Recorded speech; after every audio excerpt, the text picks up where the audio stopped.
All right, guys, welcome. Manifest Now. I'm really excited about this. We're gonna kind of just go through like some of the things that have highly impacted us. I mean, we're dang near through half the book already, and man, for those of you who are new to this book, this is, oh gosh, I don't know how many times I've gone through this book. Many. I've done many audios, and then of course I highlight as I go through like things that are impactful for me, so I can open it up and just get inspired by something at any time, just to get my mind right. So I just want to start off by saying, what you think about, you bring about. That saying right there is so powerful, yet we really have no idea, right? Did you guys have any idea how powerful your thoughts were until you started really diving into them? And I think the biggest thing that this book opens up for a lot of people is the power of our thoughts and opportunities that are in front of us, and how to just get rid of that negative thinking that's been engraved into our brain since the beginning of time, right? And so this book brings me excitement. It brings me hope. It brings me the opportunity to open up other people's eyes to loving themselves and their thoughts and everything around it. So how exciting is it to go about life knowing that you have some control, right? We feel so out of control in this world. And especially now, I think a lot of people feel not in control. But this book brings peace, hopefully, for that. So what I want to do is just, I'm going to start in the beginning. If you guys have your books or notes with you, maybe I'll just bring up like a quick topic. I'll just start in chapter 1, like one of the biggest eye openers for me, and just kind of start a little bit of a topic of conversation. And then I would love for you guys to hop in with your takeaways. So I'll just kind of kick that off. You know, I think the biggest thing for me at chapter 1, like I said, I highlight and I put little note cards in today. One of the biggest things that I think I was screwing up in trying to be positive my whole life was when I was trying to think about what I wanted in life, I always put it in the future, right? So I think one of the biggest things early on in this book that really impacted me was the importance of now. You got to imagine it like it's happening now. And I love it. Once you learn how to remove what is standing in your way, you'll notice that things just begin to flow effortlessly. The importance of now. For so many years, when she said, she heard people say, live in the moment, or all things happen in the now. And to go on, that I would always think of my manifestations as if they were in the future. I had that one day mentality. Isn't that the truth? Someday I'll get into shape. Someday I'll do a marathon. Someday I'm going to own my own business. Someday I'm going to be retired. Oh my gosh, you guys, society trains us to think of someday, right? So guys, give me your, like, maybe what are some of your biggest takeaways from that first chapter? Like, what's the initial thing that's like, man, I've been doing this all wrong? Raise your hand and then we can take turns at unmute. Shannon, you're smiling. Go ahead. I think one of the biggest takeaways that I had in regards to something like what you're saying, Amy, is that what you believe in and envision matters more than your current reality. So it is about believing it right now, and then that you stay focused and consistent in that vision. And I think for me, it was 3 years before I ever did a vision board, even though you and Brittany talked about doing a vision board over and over again. I just didn't understand the concept of that. And then when our family sat down and did our first vision board, things truly started coming into existence, but we were looking at them like they were already present. Absolutely. Amen to that vision board, guys. If you're watching this and you don't have one, put that on your list to do ASAP. That was one thing I wrote down as well, was vision boards. Shannon, I'm just going to toot your horn. I know you've crossed a lot of things off your vision board lately. And I've done the same thing as well. It's absolutely, it works. It's real. It's a thing. Get those vision boards. what else was kind of, okay, so let's go to, who wants to go next? What's one of those initial things with this book that hit home like, holy smokes, I've been going about this all wrong? Yeah. I think a big thing is, and it's kind of on what Shannon has said, is that we have to believe we are worthy to receive what we want to manifest. So as we think of these intentions, we have to be really clear about what we want, but have a belief.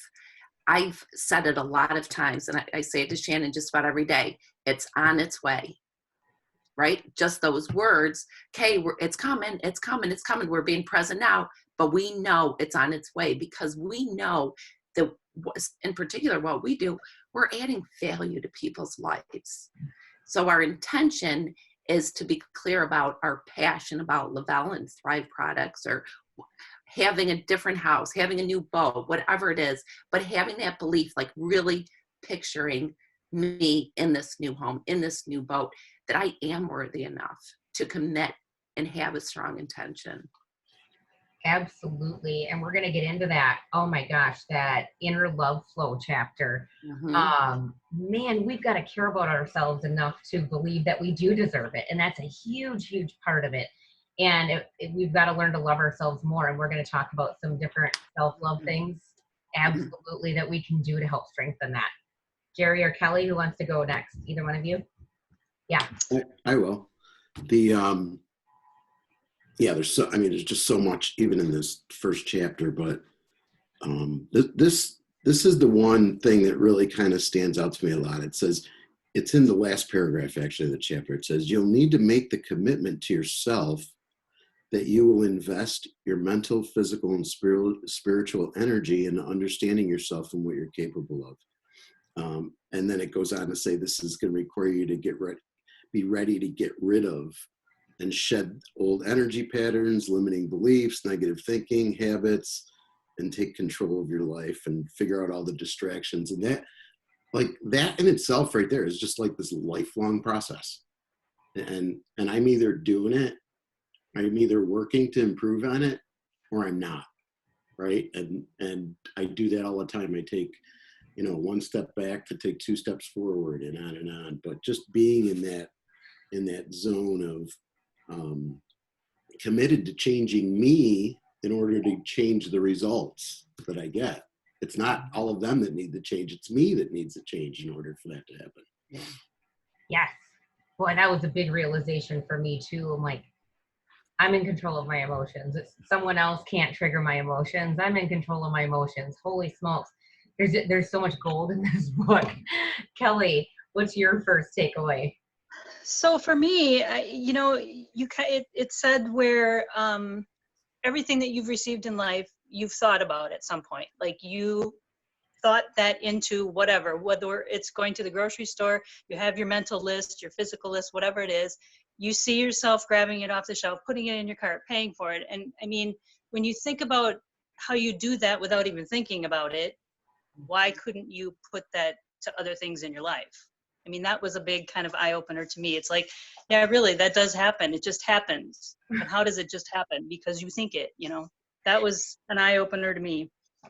Absolutely. I think that was for me too. I'm like, that whole analogy with, you're going to the store to get whatever. It was so simple yet so eye-opening, the analogy that they used.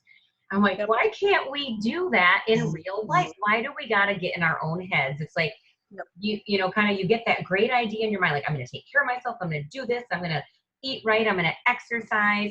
And then the more time that goes on, you suddenly start bringing those negative thoughts into your mind, like, oh, there's no way I can do this for that long, I'm just too tired. And then all of a sudden it starts taking over, and it's a lot of work to bring we're just trained to be that way. And excuses. We're trained to find excuses. Mm-hmm. Amen. So hopefully that's why I keep going back to this book, because like it says in here too, it's habits, and it's very easy to roll back into old habits, and those negative thoughts do creep in. It's not like once you read the book, you're good to go. It takes practice, because I'm 43 years old, 43 years of maybe thinking not quite the right way. Boy, it's hard to get rid of, just like eating habits. So that's why we constantly work on habits in this group, and working on ourselves has got to be a habit too, because man, it's hard to not go back. Mhm. So I think one of the next thing that really kind of probably one of the things that I use the most is when the negative thought creeps into your mind that you don't have to own it. Because I think, the whole manifestation thing, where you get that negative thought and you're like, oh crap, like here we go. Now I'm thinking that negative thought, and to quickly replace it with something that is positive and now. And with everything going on in the world right now, it's very easy to let those negative thoughts creep in, and you constantly just got to snap yourself back out. So it's here again. If a negative thought comes into your mind, you don't have to identify it and own it as yours. Simply release it and replace it with a thought that you want. And I think that's probably something that I do the most often. And then that positive thought, to focus on it for 17 seconds. I couldn't believe, so that's my next thing, the negative thought, and then switching it to a positive one and focusing for 17 seconds. When I first started doing that, I didn't realize how hard it was to stay focused on that positive thought for 17 seconds. It's such little time, but do you find yourself like not being able to do it sometimes? That was a very big eye opener for me. So why don't you guys kind of go into your next big eye opener? Want to go in the same order? Sorry, Shannon. No, you're fine. I would say mine's I don't along with what Kelly had said. You have to not be so concerned with the how.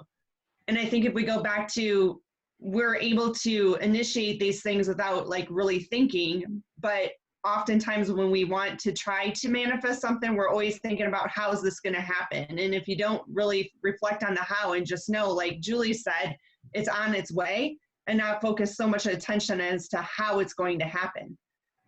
I think we get ourselves into this series of doubt when we try to explain the how.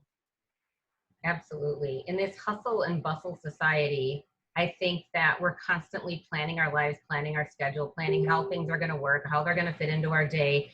And I think that just sets us so far backwards, because we don't have time to just be excited about things coming into our lives, because we're so structured that we feel like how things are going to manifest has to be structured too. I love that. So getting rid of that mentality. And I love that. I love using like Julie's, hey, it's on its way. It's on its way. Perfect. And then it's just to be open to the unexpected encounters and the invitations that are happening, instead of not embracing what the current situation that you're in, because there's probably a reason why that's being brought to you. Amen. I know that sometimes when these types of Zooms come up, I'm like, yeah, I don't want to join because I don't really want to participate. But yeah, by getting uncomfortable and joining and sharing, what's going on is sometimes the biggest blessing. So getting uncomfortable, amen to that. Julie, were you next or Jerry? Which one? Julie. Yeah? Another big thing with all of this, with the manifestation, is accountability. I'm accountable to myself. This idea that with the conscious ideas of what I want to manifest. So if things aren't going as Julie thinks they should, I have choices. So I can get back into the groove of things, knowing that I'm responsible for what I'm manifesting, and taking it with this balance of not sure how it's going to happen, but I'm willing, because I have this desire, I have to believe it's going to happen. So all of my actions, all of my choices are going to affect what my day is going to look like. I can restart my day at any time, which I did have to do today. It happens. It happens. I hear you. Jerry. Yeah, one of the real eye-opening things in here for me, I think, is this idea that, whether I even know it's happening or not, I'm the one who is creating my reality. Whether I'm doing it consciously or unconsciously, it doesn't really matter, but either way I am. So, trying to figure out what are these things, what are these thought patterns, what are these things that are happening, what are the dominating feeling or ideas that are dominating most of my day, because those are the things that are gonna manifest in my life as a result of that. Like, am I sitting around a lot of times going, this isn't working, this is never going to work, nobody wants to talk to me, on and on and on. Okay, do I catch that right away? Do I see it and catch it right away? Or do I sit in it for hours? Sometimes days. I've been there where you do it for days, weeks, even longer.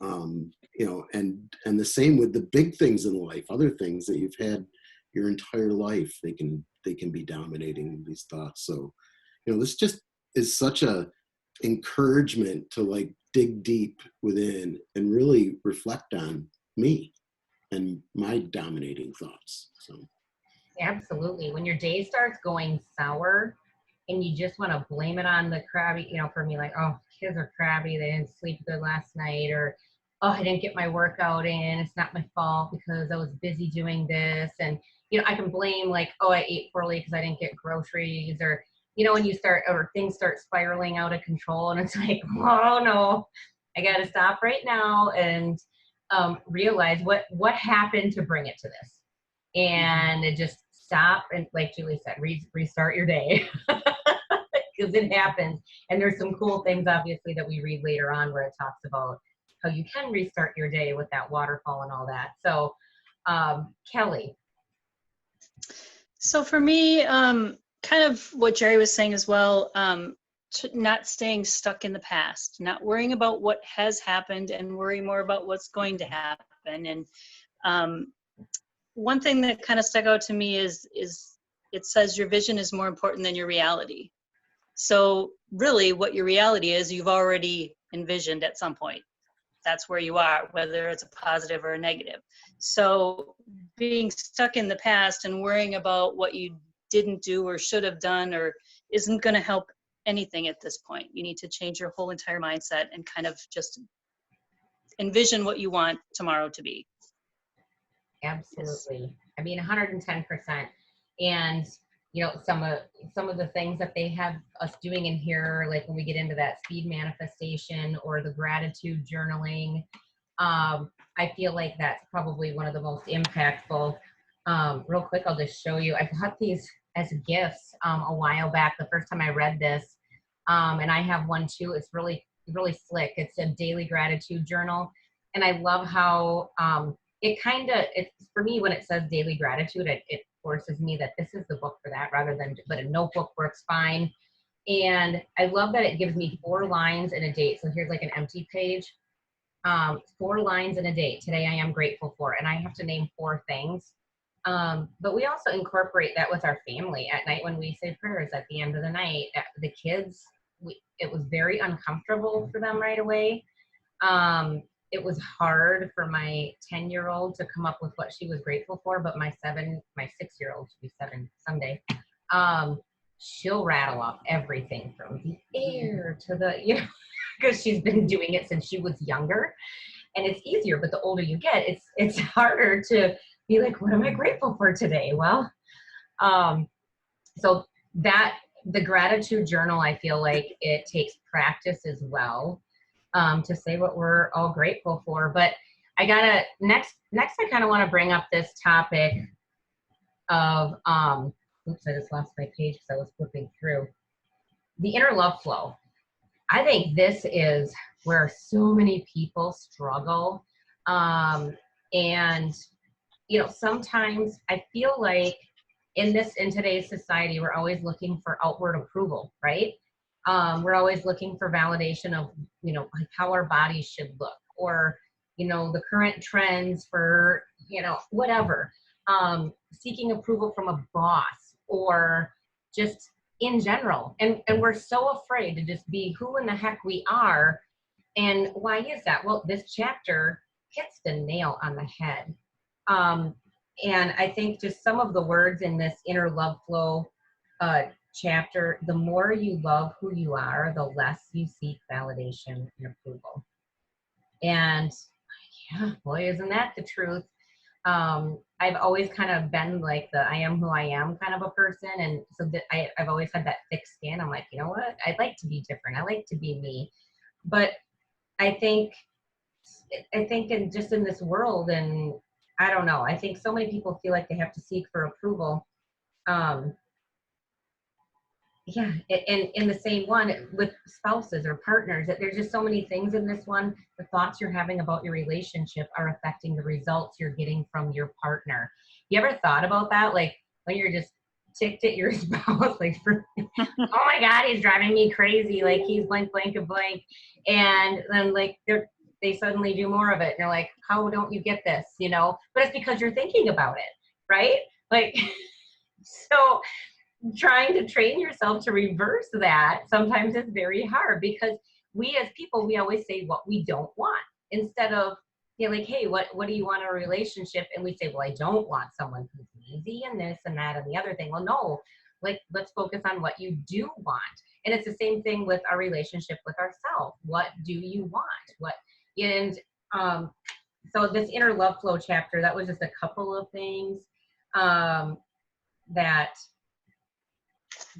drove me in that one. So what's your next thought there, Shannon? I only have a couple more, so then we'll try to wrap this up fairly quickly. But I don't really know what chapter it's in because I just was taking notes, but your vibration is inner frequency. And when you feel good or happy, you attract positive experiences. And I think it kind of goes back to what you're saying with a spouse. If you're focusing on the negative and everything that they're negatively doing to upset you, it seems like you get more of that. You almost attract more of the negativity. And if you really are feeling low or down, you attract those negative experiences. But when you build that back up and you have a higher frequency, you're attracting more good.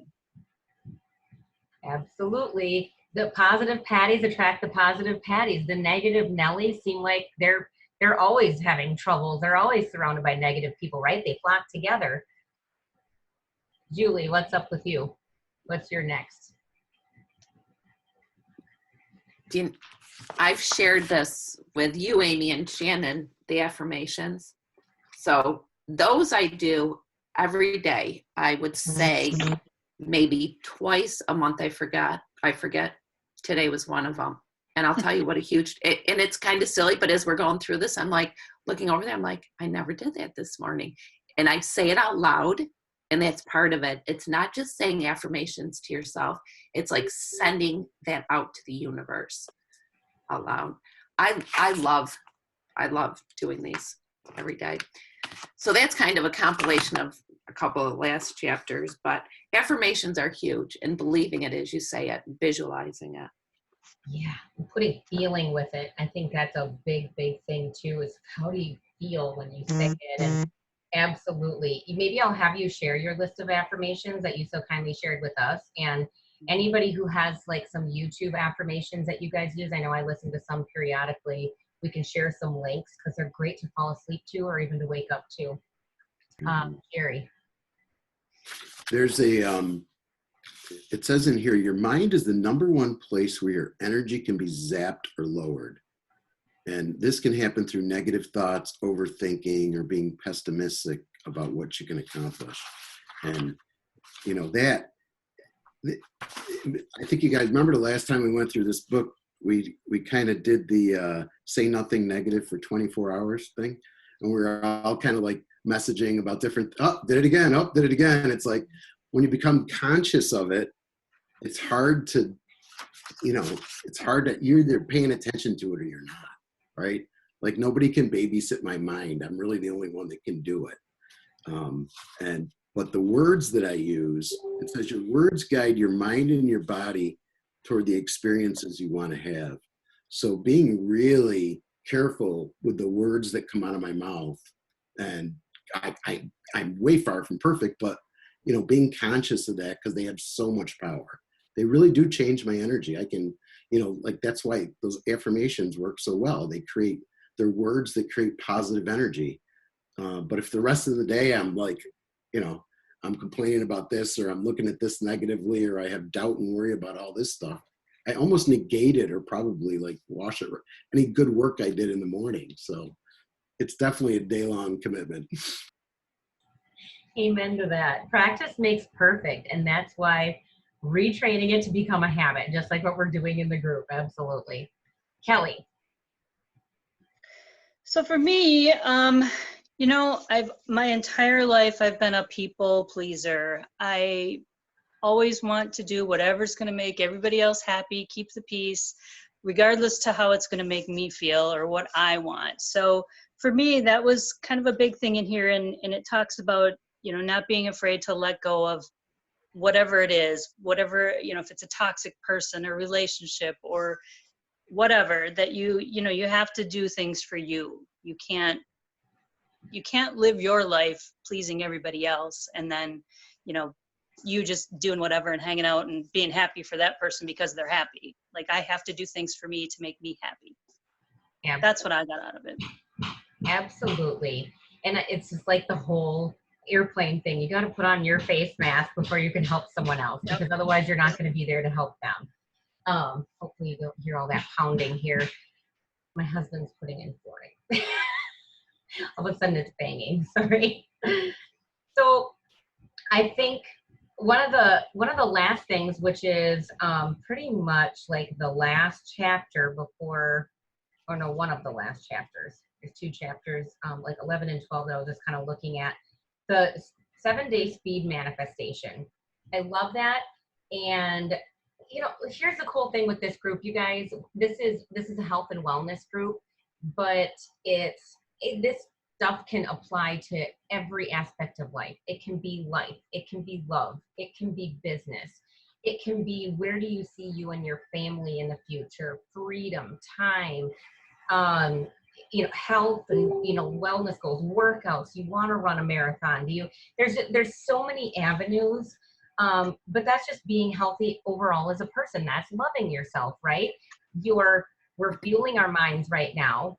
And in this group, we're fueling our bodies. We're taking care of ourselves. And what happens when you have those routines of taking care of yourself is you love yourself more. You feel good. It also helps raise those vibrations. But this 7-day speed manifestation, I love because I've used it for several different things. What page is that on, Amy? I'm What's sorry. that? Which page is that one on? That is chapter 11. I always remember it because 1111 is that number I see all the time. That opens up my mind to what I should be. So it's kind of funny to me that that is chapter 11, so I can always find it, but I always have that page bookmarked. Because when I create a goal for myself, I like to put all of my focus on that goal. And let me tell you what, when I don't, everything else gets in the way. So this 7-day speed manifestation for me, it really forces me to focus on a specific goal. I've used it for things that I've been training for. I've used it for business goals, all sorts of things. And so I love this 7-day speed manifestation because it gives you specific things to do. And very frequently, I have a notebook filled with number 1, where you write down, I manifested blank and I am so happy. And you write it down 100 times and then you read it. There is definite power in doing that first thing in the morning and then reading it a couple of times before bed, because what you're thinking about before you go to bed, this like legitimately works. Now, you know, for health and wellness, are we gonna like lose 15 pounds in, you know, 7 days? Well, no, but you can reach but here's the thing, I'm putting limitations on my goals. I shouldn't do that. You shouldn't put a time stamp and you shouldn't put limitations, but something that I want to accomplish in that week. So what part of that speed manifestation, or even just the following, like releasing it, those are the two chapters right before we get to chapter 13. There's so many good things in that. Do you have any specific takeaways in those last 2 chapters-ish that rings a bell with you guys? Go ahead, Shane. I just wrote down all of the notes to that 7 days and think, feel, and connect, and then repeat. Thank you, universe, for giving me. I am so grateful. and you continue to do that, like you said, and just take 15 minutes in the morning to visualize it and to sit back and truly evoke that feeling of happiness, and then do it at night, like you said, before you fall asleep. And then start sending love to what you want to receive. Welcome it by being thankful for it. So you're already thankful for it because you've already received it. And it's that thinking of the now again. Absolutely. And going for a walk in nature or working out while you're repeating that. I love doing that instead of just necessarily reading it, but repeating it in my mind while I'm exercising or getting those endorphins rolling. Absolutely. Julie?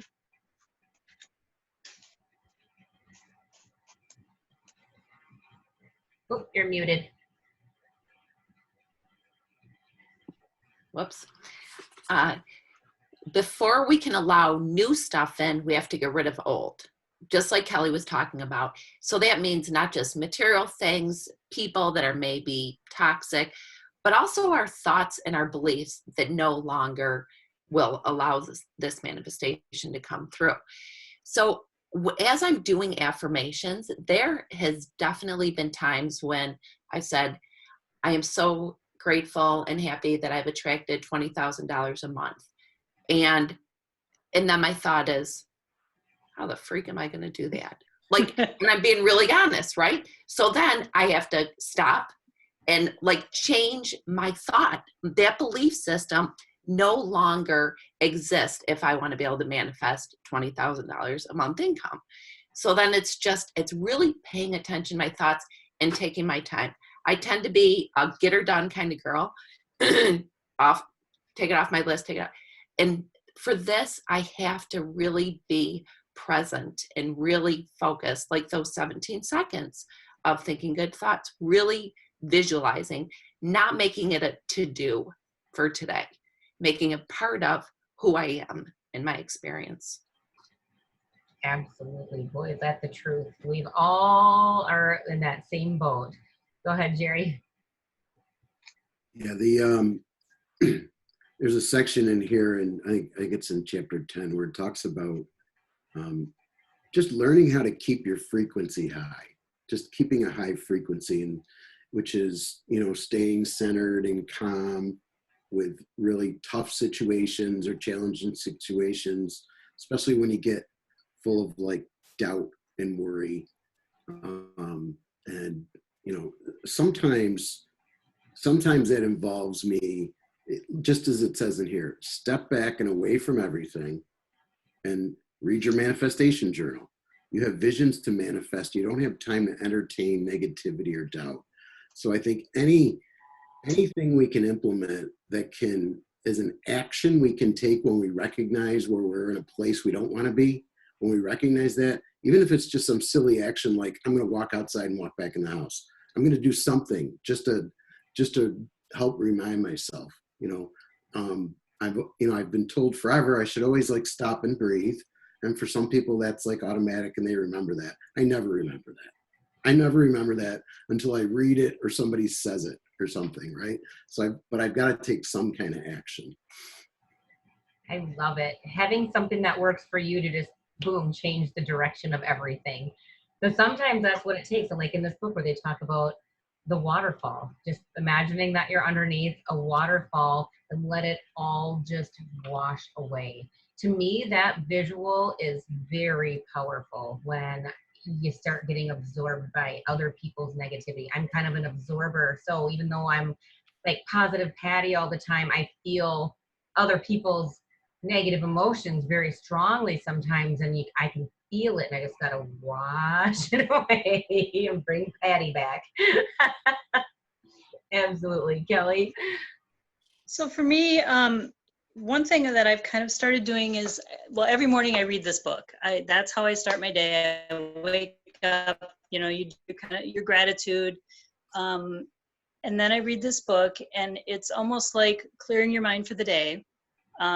You can't keep all that bottled up and expect anything new to happen or anything better to happen if you just, have that all within you. But then again at night, if you kind of do the same thing, I don't necessarily get my book out, but think about everything that had happened during the day, and you're grateful for everything that that you've had throughout the day and things that have happened, and just kind of getting that right mindset before bed. And, you know, maybe even the manifesting part of it, thinking about what it is that you're, you know, trying to manifest. And like you were saying, before bed is the perfect time to do it, because what you're thinking is working its magic while you're sleeping. So Absolutely.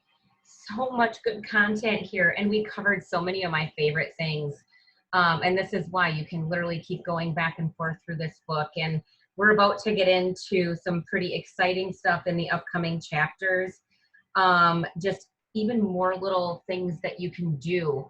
I love when they kind of give you homework of different things to write, because putting your thoughts onto paper and then attracting it to feelings is absolutely what's going to bring the results, not just writing it, but really thinking about it. So absolutely, Julie, what you said about being present, you can put it on a to-do list and you can whip it out, but if you're not taking that time to focus, it's just not the same. It's not the same at all. And we're such a multitasker society. Sometimes I even find like I'm listening to a YouTube video and I'm answering messages at the same time. I'm like, what am I doing? I can't absorb anything of what I'm listening here. We have to just take this time when we're working on personal development, as hard as it is, schedule it into our day. And guys, usually that is the first thing in the morning before things get rough. So if you have to wake up 15 minutes earlier, do it. If you have to set your phone aside when you're going to bed and take an extra 15 minutes, you know, whatever you've got, it definitely makes the world a difference. So thank you guys for coming on here with me. I think the funnest part about reading books isn't just reading it by myself, it's sharing it with people that you love and people that you can brainstorm back and forth with, like my mastermind groups, right? It really just means so much more. So thank you guys so much. Thank you, Amy. Yes, you guys are all amazing, and I want to see so much happening for this group. Like, you have no idea how exciting it is for me to just watch everybody unfold. And I'm sure it's just as exciting for you guys to watch your friends that we've all become this big friends and family. And just watching other people grow internally and succeed has just been amazing. I mean, the pound shedding on the outside, that's like icing on the cake, but it all is starting definitely on the inside. And man, you guys and your just how everything is unfolding, just you have no idea how many times it just brings me to happy tears. This has been just a blessing. So before I get all emotional, and I'm gonna do some manifestation here and write in my gratitude journal right away before I forget, because that's what my daughter always said. She's like, I always forget by the end of the day what happened. I'm like, write it down right when you're thinking of it, so that way you can think about it more before you go to bed. So I'm writing this in my gratitude journal. And thanks again, guys. I'll end the recording, and hopefully mine will work. If not, I'll call in one of you guys to share. Thanks, Amy. So Thanks, hopefully Amy. we'll see you guys on the Appreciate it. next Have a great one. day, everybody. Bye, everybody. Bye-bye.